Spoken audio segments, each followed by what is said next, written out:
बिस्मिल्लाहिर्रहमानिर्रहीम।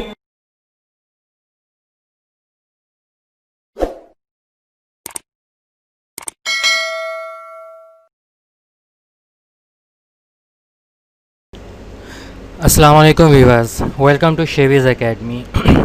आज हमारा HTML ट्यूटोरियल का 7 लेक्चर है और आज हम इसमें टेबल पढ़ेंगे कि हम HTML में टेबल कैसे बनाते हैं।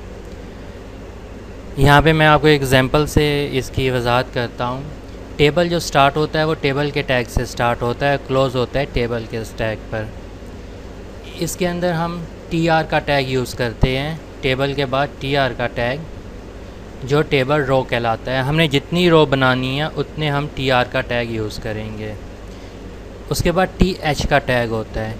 TR के टैग के अंदर TH का टैग यूज़ होता है जो हम टेबल हेड कहते हैं, जिसे जो हमारा टेबल के फर्स्ट रो में यूज़ होता है। इसमें हम टेबल हेड मतलब टेबल की हेडिंग देते हैं। नेक्स्ट हमारा TD मीन्स टेबल डाटा। ये हमारा टेबल के अंदर कॉलम्स बनाने के लिए यूज़ होता है। जितनी हम रो में जितना भी हम डाटा देते हैं वो हम TD के टैग में लगाते हैं। हम टेबल की कैप्शन देने के लिए ऊपर कैप्शन का टैग यूज़ करते हैं। इसके अलावा हम टेबल को फॉर्मेट करने के लिए इसके अंदर हम कुछ नेस्टेड टैग या कुछ एट्रीब्यूट्स भी यूज़ करते हैं। फॉर एग्ज़ाम्पल इसका बॉर्डर लगाने के लिए हम बॉर्डर का नेस्टेड टैग यूज़ करते हैं और अलाइन करने के लिए अलाइन का।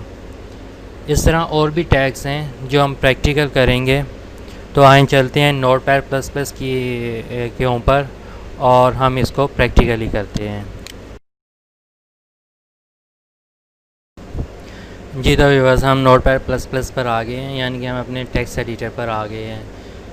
मैंने ऑलरेडी इसमें नेसेसिटी एलिमेंट्स लगाकर इसको टेबल के नाम से HTML की फ़ाइल में सेव कर लिया है। आए तो टेबल स्टार्ट करते हैं। टेबल स्टार्ट करने के लिए मैंने बताया टेबल का हम एलिमेंट या टेबल का हम टैग लगाते हैं और इसको क्लोज़ करते हैं।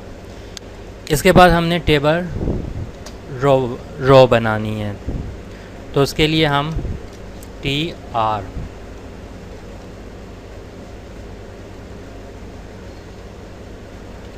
और हम इसको क्लोज़ कर देंगे /TR के नाम से। ओके व्यूअर्स, हमने टेबल क्रिएट किया, इसमें TR लगाया। अब हमने इसमें डाटा देना है, तो डाटा देने के लिए मैंने आपको बताया था कि हम यूज़ करेंगे TD का टैग। TD table data. हम एक सैलरी शीट बना लेते हैं, तो उसके लिए हम डाटा देते हैं। सबसे पहले हम देते हैं employ name,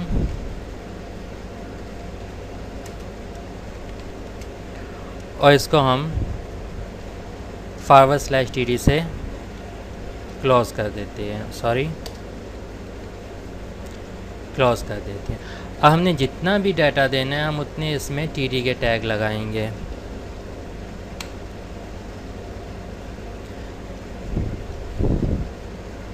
TD employ name आ गया हमने, और अब हम डेजिग्नेशन दे देते हैं DESIGNATION, डेजिग्नेशन /TD।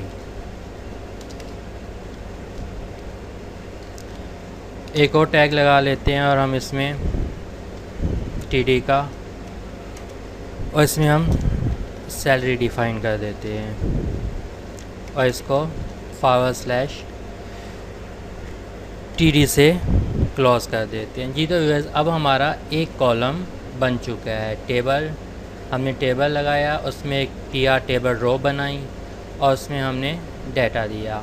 हम इसको सेव कर लेते हैं Ctrl+S करके और डेस्कटॉप पर आते हैं और टेबल में देखते हैं क्या होता है।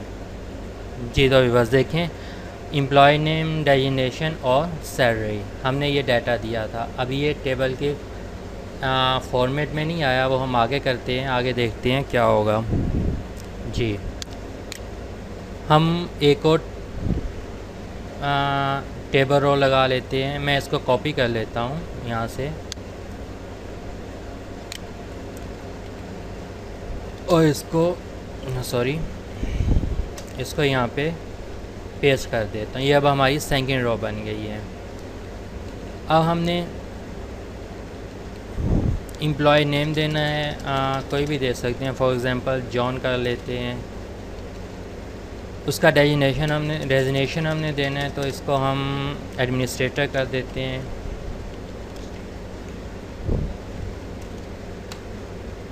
और इसकी सैलरी डिफ़ाइन कर देते हैं 2 लाख।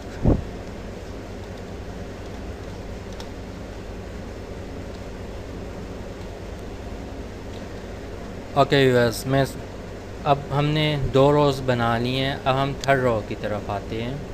इसको मैं दोबारा कॉपी कर रहा हूँ। आपने कॉपी नहीं करना, आपने इसको बार बार लिखना है ताकि आपका प्रैक्टिकल हो जाए। सेम उसी तरीके से हम सिर्फ इसका डाटा चेंज कर देते हैं। जॉन की जगह मैं डेविड कर देता हूँ। एडमिनिस्ट्रेटर की जगह मैं जनरल मैनेजर, और सैलरी में 2 लाख की जगह 1,80,000 कर देता हूँ। हमारे पास हमारे टेबल में 2 रो क्रिएट्स हो चुकी हैं, 3 रोज क्रिएट हो चुकी हैं, 1, 2 और 3। हम मज़ीद रो क्रिएट नहीं करते।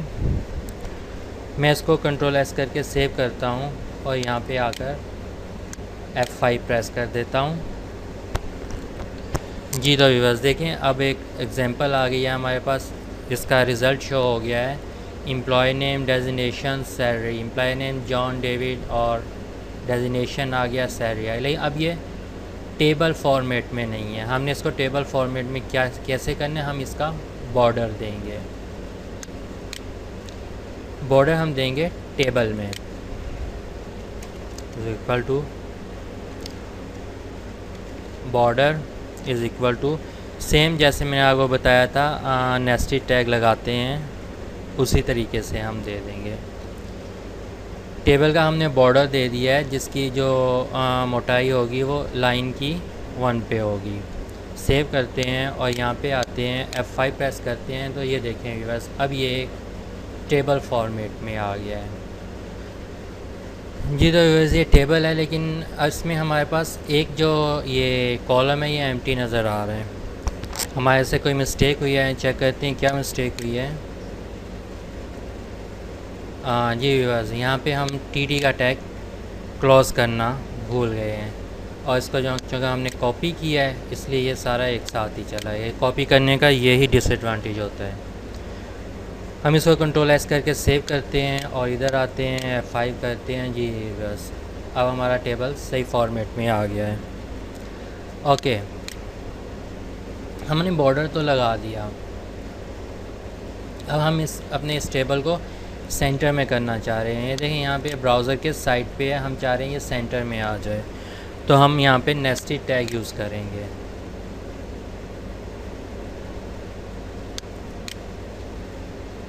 उसके बाद हम अलाइन कर देंगे। अलाइन का टैग मैं पहले पढ़ा चुका हूँ, और इसको कर देंगे सेंटर।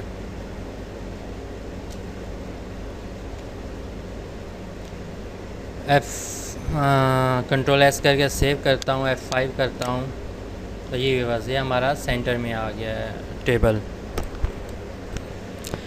नेक्स्ट हम देखें, इसकी जो विड्थ है वो बहुत कम है, हमने इसकी विड्थ बढ़ानी है टेबल की। इसको तो हम क्या करेंगे, यहाँ पे आके एक और हम एट्रीब्यूट दे देंगे विड्थ का, is equal to 500।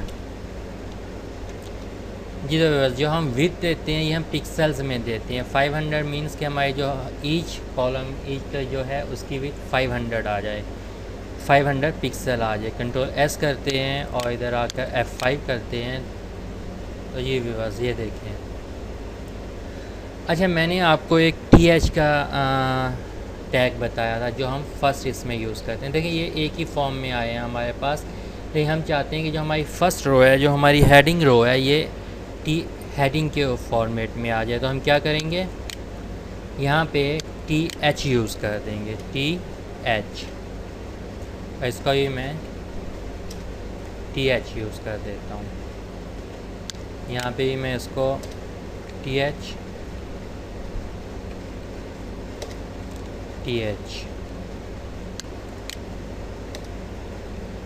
Sorry TH।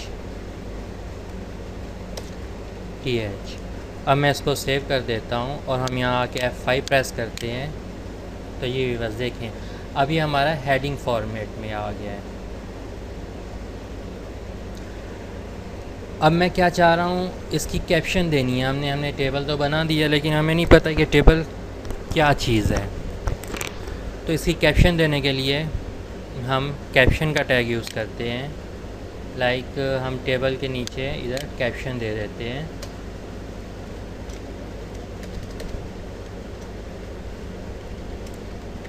Caption, और इसको हम कर देते हैं सैलरी शीट।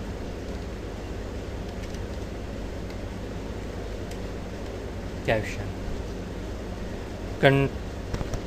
कंट्रोल S करके सेव करता हूँ और मैं ब्राउज़र में आता हूँ, F5 करता हूँ तो ये सैलरी शीट आ गई हमारा कैप्शन आ गया है। लेकिन सैलरी शीट को हम अब बड़ा करना चाह रहे हैं, मतलब बोर्ड करना चाह रहे हैं। तो इसके लिए मैंने आपको पढ़ाया था हेडिंग का टैग। तो हम कैप्शन के साथ इधर ही हेडिंग दे देंगे, H1 कर देते हैं, /H1।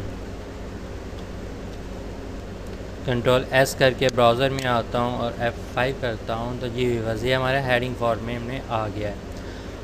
अब हमने क्या करना है, हमारा ये जो है टेबल हेड है, ये तो सेंटराइज है, लेकिन ये नहीं है, हमने इसे भी सेंटर में करना है। ठीक है, तो हम क्या करेंगे, TR के साथ हम अलाइन का एट्रीब्यूट दे देंगे =, सेंटर। और इसी तरह हम इस TR को भी अलाइन का टैग दे देंगे =, सेंटर। क्लोज करते हैं, कंट्रोल S करते हैं और हम अपने इसमें ब्राउज़र में आके F5 करते हैं तो ये सेंटर हो गया। लेकिन हमारा ये वाला जो है ये सेंटर नहीं हुआ। इसमें देखते हैं कि हमने क्या मिस्टेक की है। जी तो सेकंड रो के लिए हमने अलाइन यहाँ पे देना है क्योंकि ये हमारी सेकंड रो है। Line =, centre. कंट्रोल S करते हैं और इधर आकर F5 करते हैं तो जी ये भी सेंटराइज हो गया है हमारा। तो ये हमारा एक टेबल क्रिएट हो गया है। आज का लेक्चर जो था हमारा टेबल के अकॉर्डिंग था, टेबल के लिए था, जो हमने यहाँ पे क्रिएट किया। मैं आपको इसकी एक समरी बता देता हूँ दोबारा से। टेबल जो है वो टेबल के फॉर्मेट में मतलब बनाने के लिए हम टेबल का टैग लगाते हैं और इसको /टेबल पे क्लोज़ कर देते हैं। उसके बाद हम TR का टैग लगाते हैं, /TR पे क्लोज़ करते हैं और ये TR का टैग टेबल रो के लिए यूज़ होता है। TH का टैग टेबल हेड के लिए यूज़ होता है, यानी कि हमने अगर टेबल के अंदर कोई हेडिंग देनी हो और हमने जितने भी इसमें डाटा इंटर करना है उसके लिए TD का टैग यूज़ होता है। और हमने जितनी भी रोज़ बनानी है, जितने भी कॉलम्स क्रिएट करनी है, हम TD को बढ़ाते जाएंगे। बॉर्डर लगाने के लिए बॉर्डर का एट्रीब्यूट यूज़ होता है और अलाइन के लिए अलाइन का एट्रीब्यूट और विड्थ देते हैं हम पिक्सेल्स में। अगर हमने टेबल रो को अलाइन करना है तो हम टेबल रो के साथ अलाइन देंगे और इसी तरह हम इसको सेंटर, लेफ़्ट और राइट भी कर सकते हैं। जी तो बस आज का लेक्चर यहीं क्लोज़ करते हैं। आज हमने टेबल बनाना सीखा। आई होप के आपको समझ आई होगी। आप इस वीडियो को देखें और इसके ऊपर प्रैक्टिकल करें और मेरा चैनल सब्सक्राइब करें ताकि जैसे ही मैं वीडियो अपलोड करूं तो आप तक फ़ौरन पहुंचे। Thank you. अल्लाह हाफिज़।